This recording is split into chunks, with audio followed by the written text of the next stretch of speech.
Hello, Supervivors. Since this is the second time I'm calling you that, I consider this name official canon until we retcon everything for the Supervive Cinematic Universe in 2030. Welcome to your open beta fireside chat. Before I get into what's in the build, do me a favor and wishlist us on Steam. We're moving fast to develop this game in the open with all of you, and we need your energy to make this work. So tell your friends to wishlist us, and tell your friends to tell their friends to wishlist us, and we'll see all of you on November 20th. Part of the reason we're pushing so hard for open beta was seeing all of your excitement and enthusiasm throughout Steam Next Fest and our Korean closed beta. Launching a brand new game from a small independent studio is really hard, and something we realized seeing all that energy was that we'd be crazy to let this momentum slow down. So you've been asking, and I think it's finally time. Let's turn those servers on and develop in the open with you 24/7. We split up our work into two separate categories: ongoing polish and iteration, then acting on your largest points of feedback from Steam Next Fest and the Korean closed beta. For that first topic, I'd love to just highlight all the great work the team has been putting into the build to get it ready for the spotlight.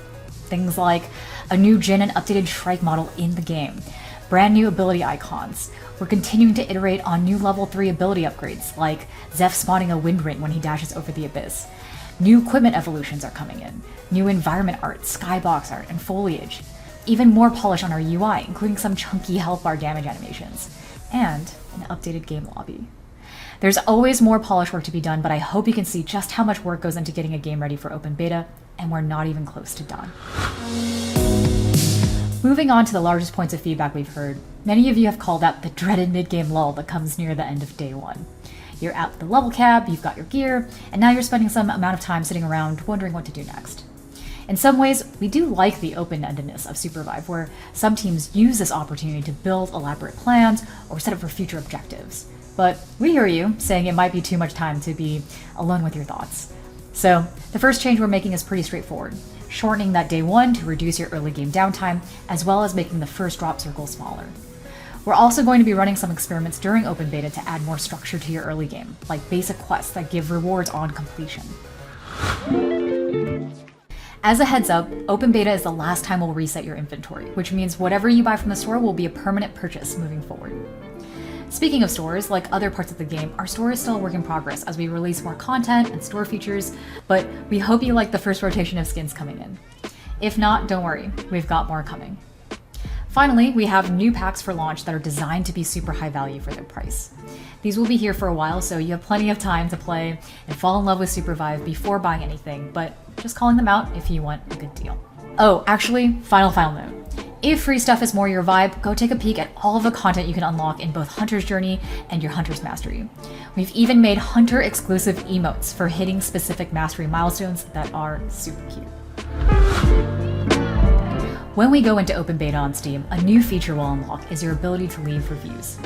Steam reviews tend to be very influential on a game's visibility, and as I mentioned before, we're trying to get Supervive in front of as many eyes as possible, so if you like the game and want to leave us a positive review, we very much appreciate that. We're also committed to listening to your feedback and building this game with you. We try to read everything posted on our Discord, subreddit, social media mentions, and Steam forums, although some of you get a little salty there. If you feel you have to leave a negative review to give us feedback, then by all means do so. But if we do address that feedback, I hope you can convert that review into a positive one once we win your heart. I also had no other place to put this, so as an example of listening to feedback, we've been debating internally about dead allies being able to scout for their friends by listening around the map. But then Stevenator started up a great discussion on Discord, so we decided to clean up the system. Feedback loop. Let me tell you, we have so much more in the oven. I'm not going to spoil anything right now, but we've got some experience when it comes to developing living games. Something new we want to try is just how a game like Supervive evolves over time. What's exciting is that the entire world of Supervive is a canvas for us. There's so much we can do with the environment, hunters, powers, storm shifts, game mechanics, and more. And we can do it patch to patch rather than waiting for one big annual content drop. All to say, we're cooking. We have some crazy ideas and we hope you'll show up and help us build this in the open starting November 20th. Okay. Whew. I will see you there.